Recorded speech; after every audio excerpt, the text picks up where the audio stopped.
Cooperative learning is one of those educational ideas that sounds really simple on the surface. Students work together in groups, they complete a task, and hopefully everybody learns something. But effective cooperative teaching is actually much more structured and intentional than simply putting students into groups and hoping for the best. At its core, cooperative learning is the process of teaching students not only academic content, but also how to work effectively with other people. Traditional classrooms often lead towards individualistic goal structures where students are expected to achieve goals independently. Sometimes classrooms even become competitive, where students are directly compared against one another through grades or class rankings. Cooperative learning is different because students become interdependent. In other words, students can only fully succeed if the people around them succeed as well. One example of a competitive reward structure would be grading on a curve, where one student doing better can actually hurt another student. In contrast, many team sports operate with a cooperative reward structure because the success of the team depends on everyone contributing. The idea behind cooperative learning is that students work together to master content while also building important social and interpersonal skills. Groups are often intentionally diverse and may include students with different achievement levels, backgrounds, personalities, or learning needs. Research has consistently shown that this benefits both struggling students and higher achieving students. Higher achieving students often deepen their understanding because teaching someone else requires them to think more critically about the content. At the same time, students also learn communication skills, collaboration, tolerance, and acceptance of diversity. Research on cooperative learning has generally been very positive. In one summary of 45 studies, 37 studies showed that students in cooperative learning classrooms significantly outperformed students in traditional classrooms academically. The other studies found no difference. So while cooperative learning certainly has its challenges, the research overall suggests that when it is structured correctly, it can be highly effective. Educational theorist John Dewey believed that classrooms should act as a mirror of democratic society.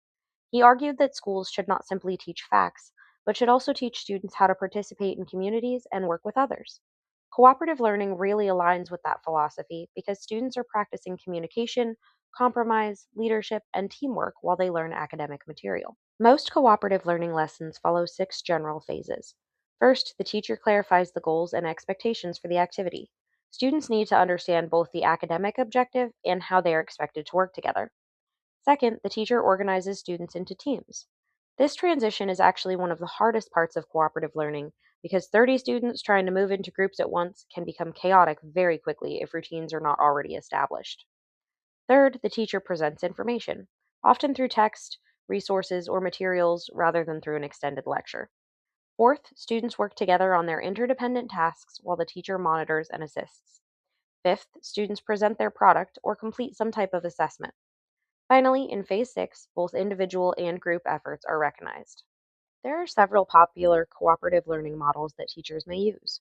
One example is the STAD method, which stands for Student Teams Achievement Division. In this method, students work together to learn material, but still take individual quizzes.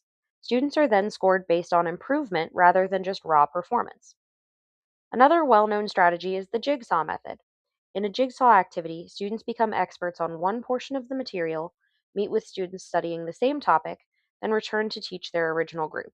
Other methods also include group investigations, where students help plan and research a topic together, as well as Spencer Kagan's cooperative structures like think, pair, share, numbered heads together, and round robin. One important point to note is that cooperative learning does not automatically work simply because students are sitting together.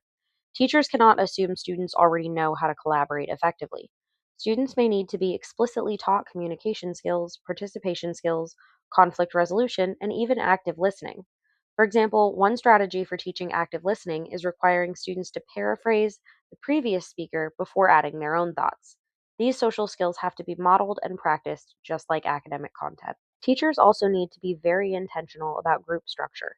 New teachers often experience situations where one student does all the work, groups begin arguing, or some students completely disengage. That is why clear procedures and routines matter so much. Teachers may assign roles like recorder, encourager, task manager, or materials monitor to keep participation balanced. It's also helpful to clearly outline step by step procedures for transitions and group tasks so students know exactly what is expected of them. Planning for cooperative learning also requires more preparation than many traditional lessons. Teachers often need to gather additional resources, organize materials, prepare group tasks, and intentionally create teams. Research has suggested that group cohesiveness may matter even more than the exact academic composition of the groups themselves. Teachers also need to choose content carefully because if the material is either too difficult or not engaging enough, the lesson can quickly fall apart. One example of a collaborative learning project is having students collaboratively create a newspaper about what they're learning in class. Different students can write articles, conduct interviews, create illustrations, or edit content together. Projects like this allow students to practice both academic skills and collaboration in a meaningful and authentic way. Cooperative learning is about much more than group work. It is about teaching students how to communicate, collaborate, problem solve, and contribute to a community while still learning academic content. When it's carefully structured and intentionally taught, cooperative learning allows students to build each other up instead of simply competing against one another. Next, we'll hear from an instructional coach who utilizes cooperative learning in her work with both children and adults. So, Miss Morris, how many years have you been teaching and what subjects? This is my 17th year in education. I did my first 12 in the classroom, mainly 7th grade social studies, 1 year with 6th grade mixed in there, and then 5 years I have been an instructional coach. And you do a lot of collaborative stuff where you get, at least in our PLCs, you get us to work together. And I'm sure you did that in your classroom. What's your favorite strategy of those? Narrowing it down to one specific strategy is hard to me because it goes back to my philosophy on education, and especially middle level education, where students are teamed to meet their developmental needs. So by doing that, you already have a team of teachers who know their kids. And in my mind, it's for the betterment of the child, for them to see the adults in their lives working together to support them. So that lends itself naturally into collaborative work.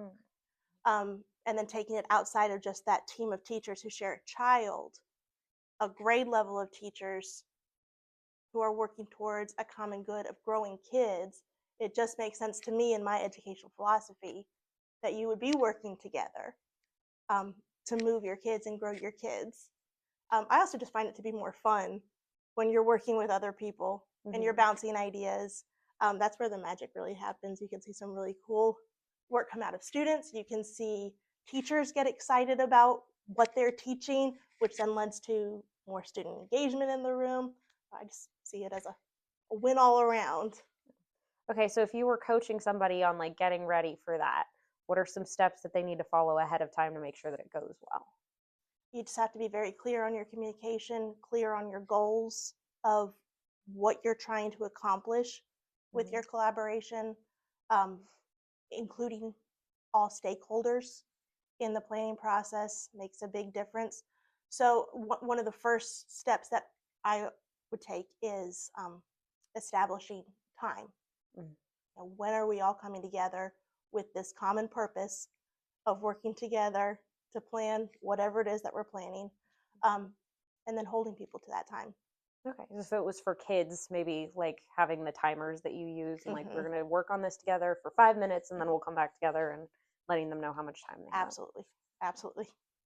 And if I was working with children and trying to get them to be more collaborative, establishing roles is essential, so the kids know what they are responsible for. And then I always tried to have them create their own little social contracts with each other on how they were going to handle disagreements when they came up, because that's just a natural part of working with other people. But having them think through, if somebody isn't doing their part or if somebody is off task, what are we going to do about that, and establishing it beforehand, coming up with their own strategies of what they're going to do, and then bringing it to an adult if they need to. Did you have any strategies that worked really well for that?